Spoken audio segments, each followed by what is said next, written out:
Welcome to Mental Health News Radio, the original podcast of the Mental Health News Radio Network. I'm your host, Kristin Walker. I have been hosting this show for over 15 years, and over time, it's evolved from traditional interviews into something I like a lot better, real, free-flowing conversations. On this network and on my own shows, we have multiple hosts and voices across mental health, trauma, and addiction recovery, each bringing their own lived experience and expertise. Some of our most listened to conversations right now center around neurodivergence, including my own late diagnosis of autism and ADHD, along with many other topics that shape how we understand mental health today. I'm also a writer and mental health advocate, which I talk about here and across the network. I'm really glad you're here. Let's get into the conversations. Hi, everyone. I've got such a great guest here today about a topic that I love to talk about, especially in the container we're going to talk about it in. My guest is Andre Lazarus. Andre, thank you so much. I'm so glad you came on the show. Thank you for having me. So tell everybody what it is that you do. Oh, wow. How much time do you have? Yeah. Well, what you do in relation to this show. How's that? Sure. So I consider myself a sex educator, but really what I do is I work with men, women, couples, any form of identity that someone might have to help them through intimacy challenges, curiosities. But most of the work that I do is in the realm of surrogate partner therapy, as well as sacred intimacy, which I get to actually be in a somatic physical space with clients, helping them again through whatever they might be coming to me for. And this can include sexual connection, a space that can get very, very vulnerable and very real. And I've been doing this for now coming on 12 years. And yeah, I feel very grateful to be able to do the work that I do. Yeah, it's so needed. And I love the differentiation between it doesn't always have a sexual component. Some of it is just vulnerability and touch that doesn't have anything to do with that. And I would a say lot of that. majoritively is actually more in the realm of the vulnerability and touch connection, and the sexual aspect is a very, very small piece. Wow. Well, I wanted to bring you on specifically to talk about this in terms of, the neurodivergent space. People are it is the number one topic out there in terms of mental health circles globally, is this late diagnosed autism, ADHD, Hmm. OCD, all of these things that people are finding out later in life and they just had no idea. And the first person that I spoke to about this does these diagnoses. And she said to me, "So how have your relationships been? A dumpster fire?" And I was like, yes. And some of that is, childhood trauma too plays a role in your ability to be physical with people. And when you're extra, extra, extra, extra, extra sensitive, that can play a role. So how do you Absolutely. navigate that area? I'm sure it's the same as with anyone else, but there's a whole other layer to it when you're talking to someone who is literally just finding out this about themselves. Yeah, it's a great question. And the way that I navigate it is similar to how I would navigate working with any individual, which is first asking questions, opening up dialogue, getting to know them on a deeper level. And when we're talking about like neurodivergency, there can just be um, certain specificity that an individual might need to have in order to come into a space where they feel safe, where they feel seen, where they feel like they can be more open and vulnerable. And that might just be like an added element of a temperature change in the room or a certain certain like blanket that helps them to feel like more comfortable in like the textures that are where their skin might be more sensitive. So it really does vary person to person, but I think what I've learned working with individuals who have neurodivergency is that they're human beings and we can have dialogue and we can talk, and it's just being more aware of moving slower rather than the assumption that this person might be operating on the same level as myself in the way of how I see the world, how I move through the world. It's just learning more. I learn so much more from them just as much as they're learning from me. Yeah, there's this interesting thing that I've been thinking about where, you're the same as anybody else. It's just that everything is on volume. Hmm. You're much more aware. The pattern recognition can be extraordinary. And people go through what they call a process of unmasking, which everybody masks. I mean, Hmm. especially during sex. Yes, absolutely. So that piece of everything that you are inside is just amplified when you add the layer of neurodivergence on top of it. So when I'm going to leave this as the same because inherently people who have been through severe trauma, especially sexual trauma, that actually puts them in the category of neurodivergence just because of that trauma. So this goes across the board. When you're Hmm. working with someone and they come to you and I'm sure they fill out information and they talk about their trauma, and what they've been through, what kinds of questions are you asking, or where do you start from in that direction? Because that obviously, talk about volume. I mean, Yeah. that's a lot. The first question that I usually ask someone outside of, how they're feeling in the present moment of like whether we're sitting in front of each other because we've already had our previous calls of discovery, or if it's a virtual call and it's our first call, ask them how they're feeling in this moment, just to kind of get an idea to know if it's something they're able to name. So many people have trouble being able to name what they're feeling. It could Right. be I don't know, or oh, um I'm feeling tired. Okay, where are you feeling it? Oh, all over. It could be true that it's all over, but there could be a place that they're feeling it more. So being able to like learn more about them, how they're able to delineate where they're feeling. And then the next question is, I ask them, what brought you here today? Like, why are we sitting in front of each other?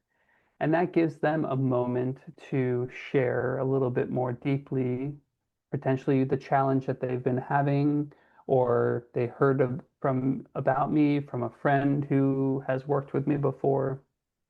And then from there, we start building the rapport and getting to like build what is the relationship. Because whenever I'm working with a client, the idea isn't to have this separation of I'm this practitioner and this is a client. The Right. idea is we're supposed to be forming some form of bond or relationship in this work because this is relational work.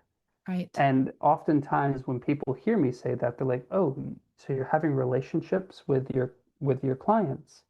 I say, in a way, yes, but the idea isn't to stay in a long-term relationship with this client. It's to be in relation with them while we're working together, that they can then, once they've graduated from our time together, be able to learn the tools and the skills to have that with a partner in the future or maybe a current partner and just have more information for themselves on how to connect to their intimacy.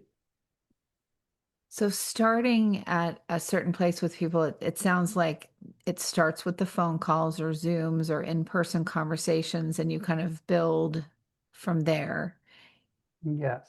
And some of it, like you said, a lot of it doesn't have anything to do necessarily with sexuality or sex itself. It's just that being able to touch and trust and so on. So what I noticed about me when I couldn't speak really, I could speak on a stage about what had happened to me as a kid, but I could not say it in an intimate relationship. So like put me in front of a Mm, crowd of doctors and I will go into rampant detail about everything that happened to me. But here I am sitting in front of another person and I'm like, I don't know where I feel mm, anything. Oh my God.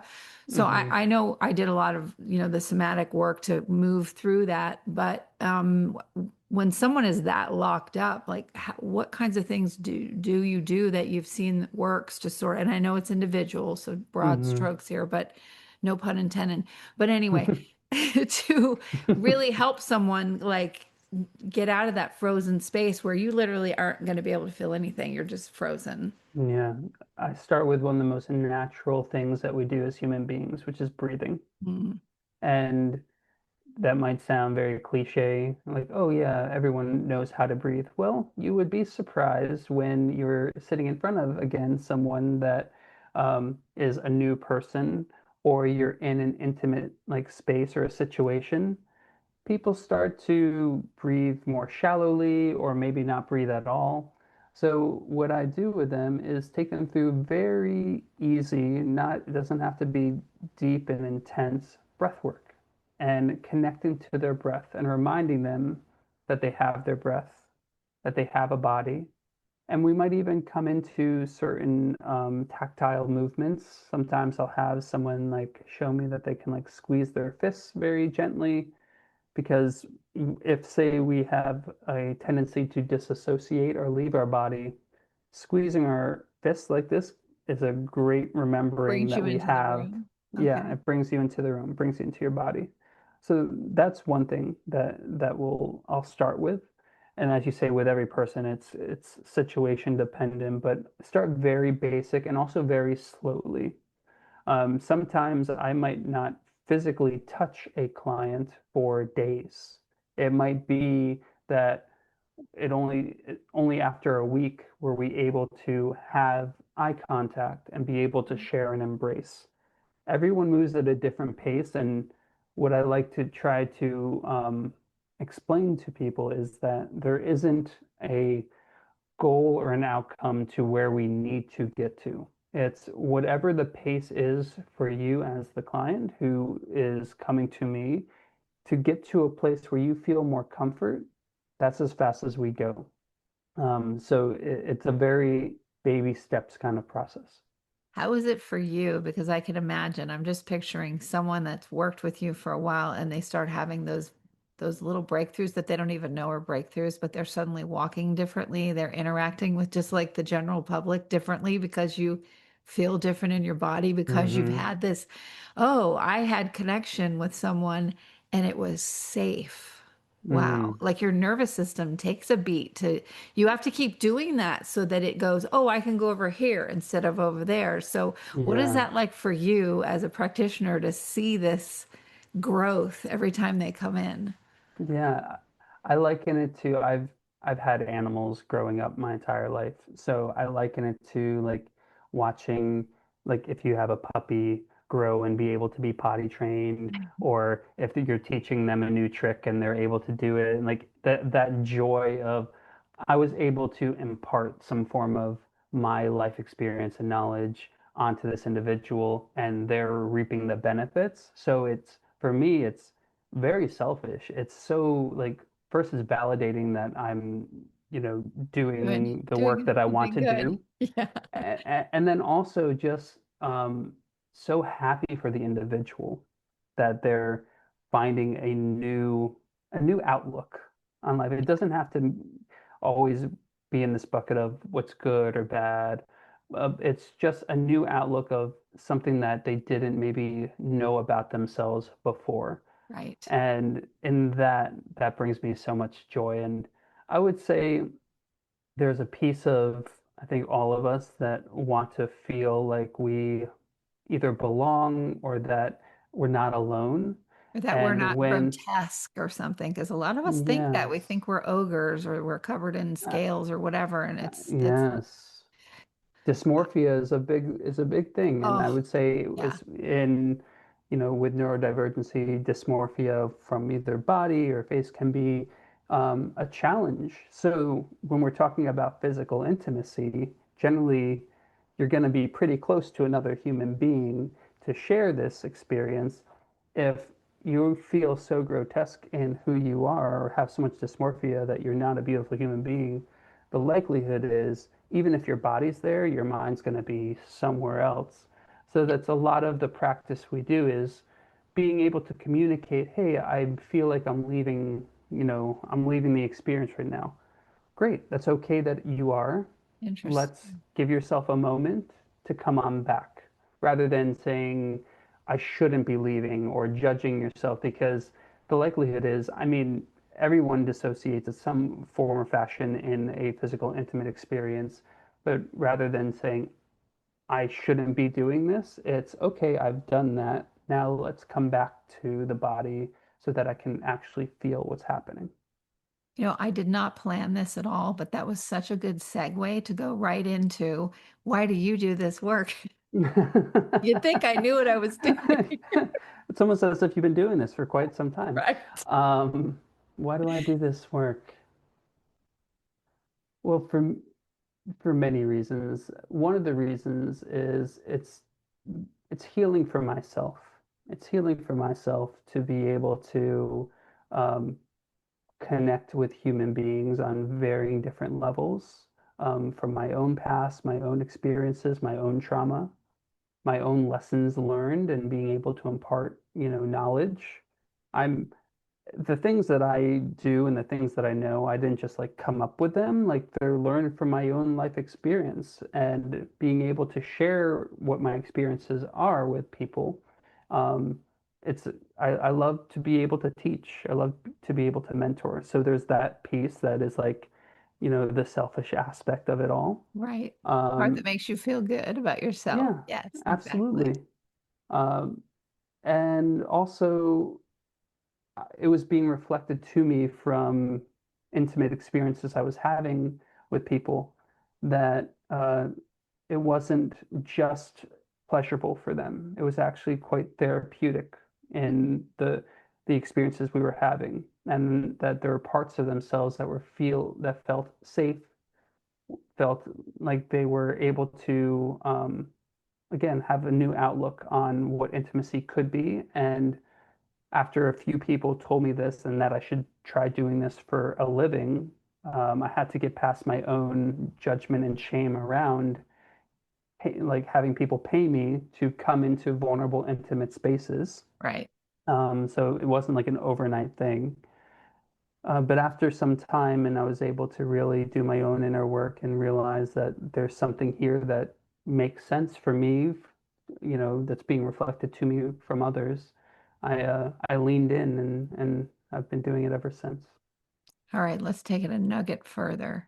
So, is there anything in you that, you know, you witnessed or you experienced that really hit you and made you go, this is something that people are absolutely missing out in life if they don't get to that space of being able to be even intimate with themselves, Mm, let alone with another person?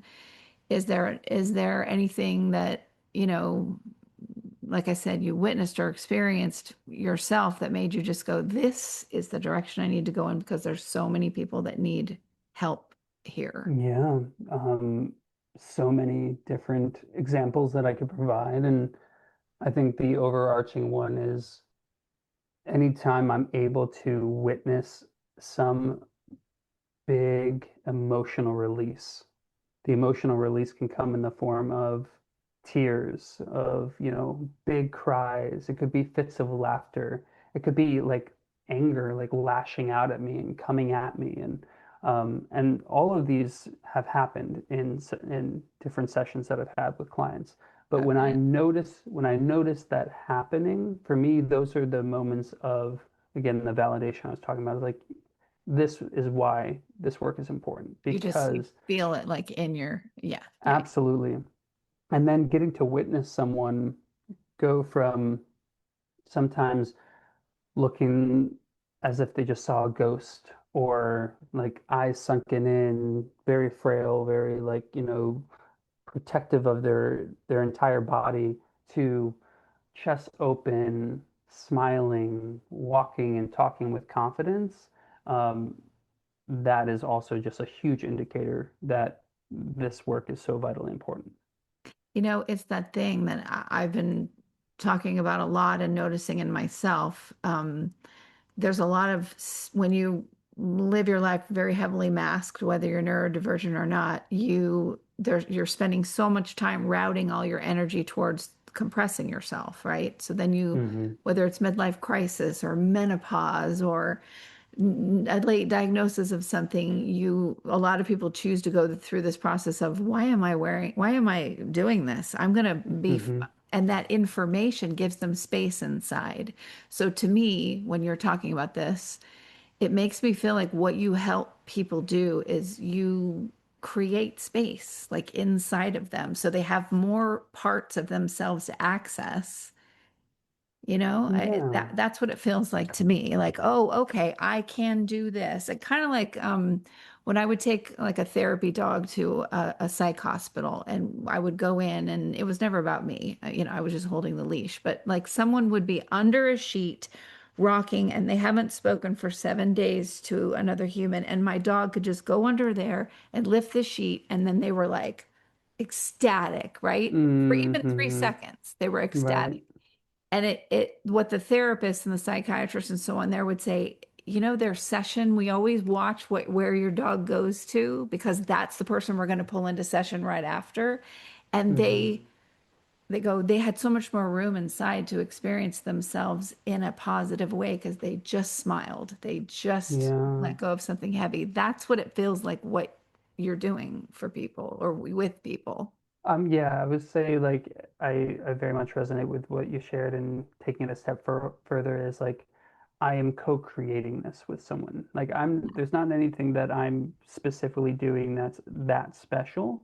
What I am there to help provide is, as you say, is a space for this person to be more open, to feel safer, to open up to vulnerability. Yeah. But really, they're the one doing the work. Like I could come up with all these different exercises and scenarios, and they might have worked, 1,000 times before with other people, but Right. this other person might not be responding. It's really up to them on how much they're desiring to shift their current, their current position. So I'm so grateful for every single person that I've worked with, and any person out there who is going in inquiry and doing the work and asking themselves, am I feeling content with where I'm at in life? And if the answer is no, and deciding to do something about that. That's what you do. I just felt it, that thing in my Mm, whole chest. When I asked you that question, I was a little uncomfortable because I didn't know how to get it out of my mouth. And then I finally landed it, not well, but I did. And you started talking, and I went, oh, okay. I instantly felt like your energy mm, and it goes right here, like warm right here. And that is what imbues the safety feeling. And that is a mm. huge thing to be able to do that. I know it's not magic. I'm not going to the land of woo. I'm just saying, if scientifically that's also been studied, our energy fields and, heart math, all of those things, you have that thing. Not everybody needs to have that. Other people have the mental thing. I mean, I've got someone who got his PhD in systems and engineering at the age of 17. And definitely when you're Oh. around him, you're like, I feel smarter for 20 minutes. And you do this thing where you just immediately create like safety, like your whole being. And you have to have that to do the work that you're doing. I mean, my God, because that is like the most sacred for so many people is anything related to intimacy, especially when sex is involved with yourself or with anyone else. That Mm, gets so violated and mm, so hammered out in our society about yeah. what that is and what you should do and da da da da. Having someone be able to be a container of safeness is like chef's kiss.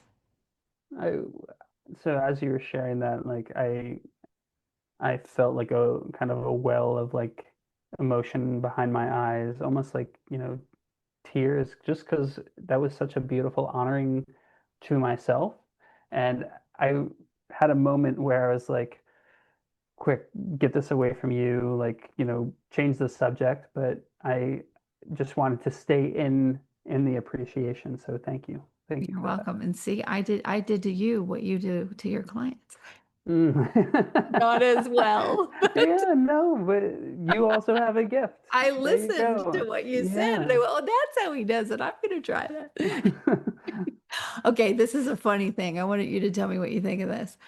I once was at this commune where they didn't say they were a commune, but that's exactly what they were. And this, they were all into NLP and all this, all this mind control stuff. And I would sit there Mm, and go, what on earth? Do these people not see how they're being bamboozled? It was insane. And then this mm, guy that was the massage therapist gave me a massage, and he started doing this meditation just before the massage. And I literally felt like my limbs were like he was Shrek, and he was just picking up my oh, limbs and they were like toothpicks. And it was really disorienting. It was interesting. disorienting for me. I'm so sensitive. I felt like I'd been not violated, that's too strong a word, but I felt like Hmm. somebody pushed their way in unnaturally and without my consent. And Mm, so my body was just sort of like letting me know. I don't think he did anything special. It was my mind saying, hey, your body is disconnected right now. That's why your limbs feel like toothpicks. Am I yeah. crazy thinking that? Well, I I'll say that for me, my relationship around the idea of like crazy Right, is, I get it. Yes. well, And I'm mental yeah, health. So, yeah, yes. yeah. We I would say, Unstable. How's that? yeah, I would say no. I think everything you said was pretty spot on. Like, this is your body giving you a signal that something about the situation, and again, it doesn't have to so much be into the realm of violating, but something Right. about the Right. situation just doesn't feel comfortable for you. Right. And I often share with people, like, those are great messages. If you're feeling like a tight chest or queasy in your stomach around, animals have these like Yeah. intuitive Why a moments. possum plays dead. Exactly, Yeah. Yeah. Yeah. exactly. So um, our bodies are going to be one of the greatest like teachers for us. So if I'm talking to a man who might have trouble like staying erect or have trouble connecting to like their physical intimacy when they're sharing it with even a partner that they've known for decades, I tell them, this isn't so much meaning that there's something wrong with you, that this is your body telling you that there's something about this experience that maybe needs a reevaluation or maybe a shift in something. That it doesn't mean that you're broken. Or if I'm talking to a female-bodied individual who might be struggling with vaginismus, a tighter like vaginal canal, this isn't your body saying there's something wrong with you or you're broken.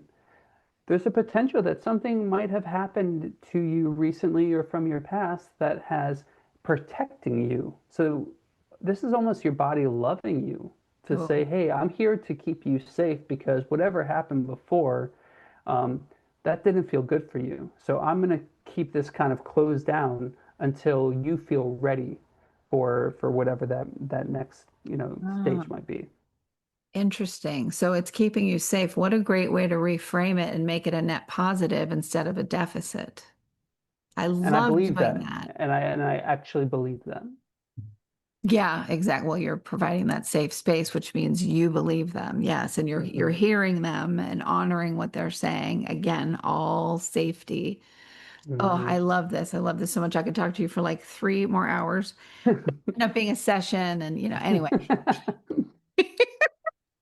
Okay, last question for you then is, when you meet people, obviously you're tracking what their body movements are, and you can probably get a read immediately. Okay, this probably there might have some things to look at over here, and here's some things over there.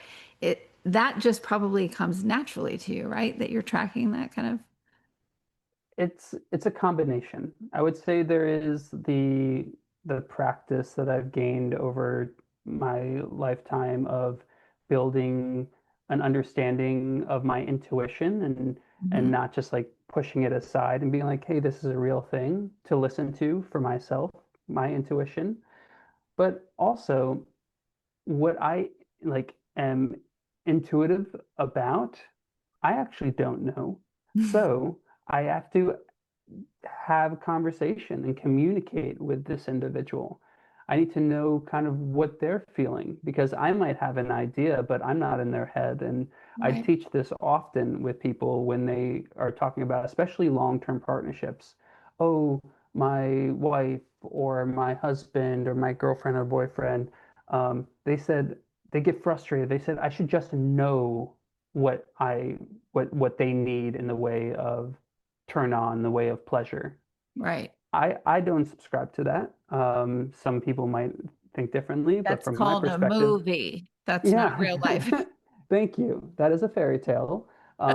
So being able to have the initial intuition, yes, but then checking in and saying, I'm wondering or I'm feeling this is happening. I'm wondering if that's the case. And sometimes it's spot on, sometimes I miss the mark. Um, but I'll never assume that I know. Right. One thing I know for a fact is I know this much and I Yeah. need to be taught or I need someone to help me understand them. You probably are somatic yourself. Do you feel things first and then process it outward? Absolutely. Same Absolutely. here. It's a Yeah. trip, isn't it? Because this is why I've been so careful about relationships with people because I got to stick around a minute for it to get to my head because I'm feeling all these things and I'm feeling other people's feelings. I've learned how to like Hmm. differentiate between the two now and go, that can go over there. But when you feel it first, I kind of knew somewhere, don't entangle yourself with people if you really aren't sure because the abuse might start where you're still figuring it out and so you've stayed longer than someone else would have because it takes you a beat longer. That's shored up Yeah. with therapy or whatever, but when you feel it in your body, it's wonderful. It's like a superpower in many ways, but it's also, yeah, for it to just go in. Hmm. That's a lot. That's why you do what you do.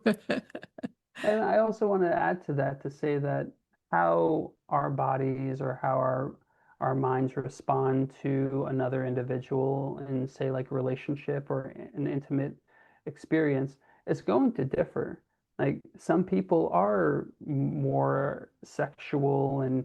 and don't need as much of the like deeper understanding or knowing of someone on an emotional level. Some people it's absolutely necessary. Like there's no way they're getting access to a person's to their physical body if that human being is not getting to know them on a deeper level Oh, beyond yeah. just the physical I'm a crock exterior. pot and other people are microwaves. Yes.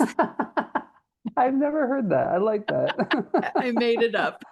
That's good. I like that. It's But it's true true. though. We're all so unique and that's so beautiful. And I would say and coming back to the topic of neurodivergency, that when there are those differences, Hmm. especially with neurodivergent individuals, that can be really frustrating. Like, Yeah. oh, like why why can I not be just like this person, or why can I not operate the same way as all these other individuals who seem like they're operating on the same wavelength. So Right. that's what I go back to, like, wanting to feel like we're a part of something, wanting to feel like we're accepted, wanting to feel like we belong. And all that to say is that Yeah. whoever you are, how you are, is beautiful. And it's okay that you have certain unique desires or interests or differences.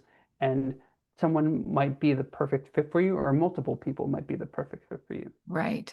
It's such an open space too that you have to carry too, because in order to do the work that you do, everybody from every walk of life, every religion, every orientation, like it's not, you're not dealing with just one lane. You're dealing with a swath. And so you really do have to Yes. be, you have to have low social hierarchy in order to do that. I feel like you just have to have, or rather than have to, you choose to just have more compassion for people, even if you don't agree with them, even if Right. you see the world differently. Like just having acceptance that this is another human being with their own wants, their own desires, and they might not have to be your best friend, but they're allowed to exist as they exist, and that be okay. Exactly. Mm, what a great thing to end on. That was so perfect. Can you tell everyone where the heck they can find you and how would they, how would they reach out to you best to say, help me? Sure, yes. I always point people to my website because that's where you can get the most information. So my website is coming, COMING dash closer, CLOSER.com. And I'm also on Instagram at Coming Closer with Andre. I try to limit how much time I spend on social media. It's a beautiful tool, and it's also sometimes the bane of my existence. Yes. But if you're trying to contact me, the website is the best place to go, and I would love to have any conversation with you. Fantastic. All right. Well, we're going to stay on and chat for a minute, but thank you so much for coming on the Thank you. show. Yes. It was fun. Appreciate you. Listeners, thanks so much for tuning in, and we'll catch you on the next episode. Find Mental Health News Radio on all major podcast platforms. To explore our full lineup of shows and hosts, visit mhnrnetwork.com or just Google Mental Health News Radio. We're all over the place. And be sure to check out our newest show, Lawn Chairs in Space, a different kind of conversation where we explore liminal, freeform discussions with voices in the neurodivergent community. You can also find us on YouTube, Insta, and TikTok at MHNR Network and Mental Health News Radio. Thanks for listening, and we will catch you next time.